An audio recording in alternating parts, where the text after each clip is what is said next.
আসসালামু আলাইকুম ওয়া রাহমাতুল্লাহি তাআলা ওয়া বারাকাতুহু। আলহামদুলিল্লাহ, শুকরিয়া মহান আল্লাহ রাব্বুল আলামিনের দরবারে, যেই মহান আল্লাহ রাব্বুল আলামিন আজকের এই জান্নাতি পরিবেশে, জান্নাতি মাহফিলে আমাদের সকলকে উপস্থিত হয়ে কিছু বলার এবং কিছু শোনার তৌফিক দান করেছেন। সকলে বলি আলহামদুলিল্লাহ।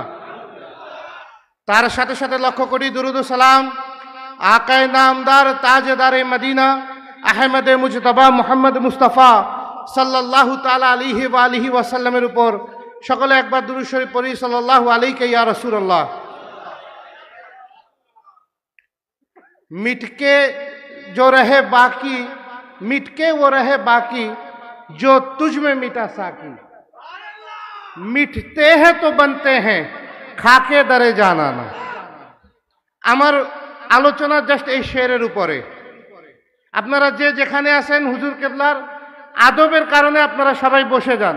শুধুমাত্র আমাদের স্বেচ্ছাসেবক ভাইরা থাকবে, আপনারা বসে যান।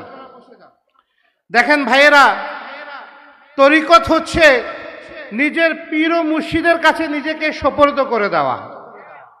নিজের পীর ও মুর্শিদের কাছে নিজেকে সোপর্দ করে দেওয়া।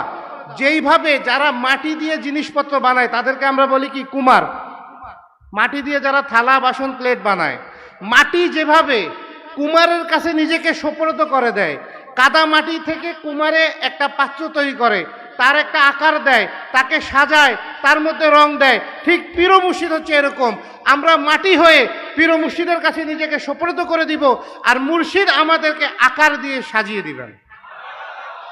আজকে যার উরুস মুবারক অনুষ্ঠিত হচ্ছে, খলিফায়ে কুতুবে জামানি সুফি শাহ মোহাম্মদ মুখতার বখশি রহমাতুল্লাহ আলাইহি, উনাকে উদ্দেশ্য করে বলেছি যে মিটতে हैं तो बनते हैं। সুফি মুখতার বখশি রহমাতুল্লাহ আলাইহি উনি নবী বখশ রহমাতুল্লাহ আলাইহির মাঝে এমন ভাবে নিজেকে বিলীন করে দিয়েছেন, এইভাবে নবী বখশ রহমাতুল্লাহ আলাইহির কাছে নিজের জীবন জান মাল কোরবান করে দিয়েছেন। উনি যখন নবী বখশ রহমাতুল্লাহ আলাইহির মাঝে মিটিয়ে দিয়েছেন নিজেকে, তখন উনি আজকে যুগ শ্রেষ্ঠ আল্লাহর ওলি হয়ে গিয়েছেন। এবং তার উদাহরণ আজকের এই মজলিস। ঠিক না বেঠিক? দেখেন প্যারা হাজিরিন, আমরা যেটা তরিকতের ভাষায় জানি সেটা হচ্ছে যিনি সাহেবে গদ্দি মানে গদ্দি নিশিন, তিনি মূলত যিনি পদ্মার অন্তরালে, যিনি রওজাতে লুকায়িত, উনার বহির্প্রকাশ, উনার জাহির হচ্ছে যিনি গদ্দিতে।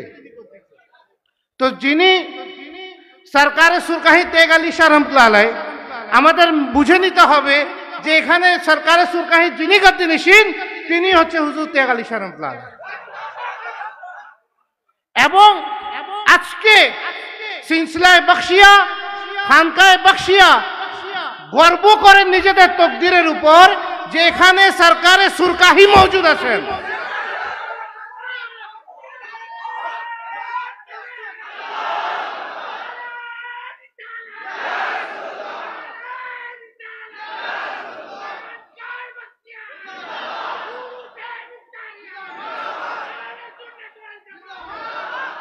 তার সাথে সাথে মুখতার বখশি রহমাতুল্লাহ আলাইহি যে দরবারের গোলাম, যার গোলাম হুজুর নবী বখশ রহমাতুল্লাহ আলাইহি, তার বংশধর এখানে মওজুদ আছেন। আছেন না? সরকারে বখশি আছেন, সরকারে সুরখাই আছেন।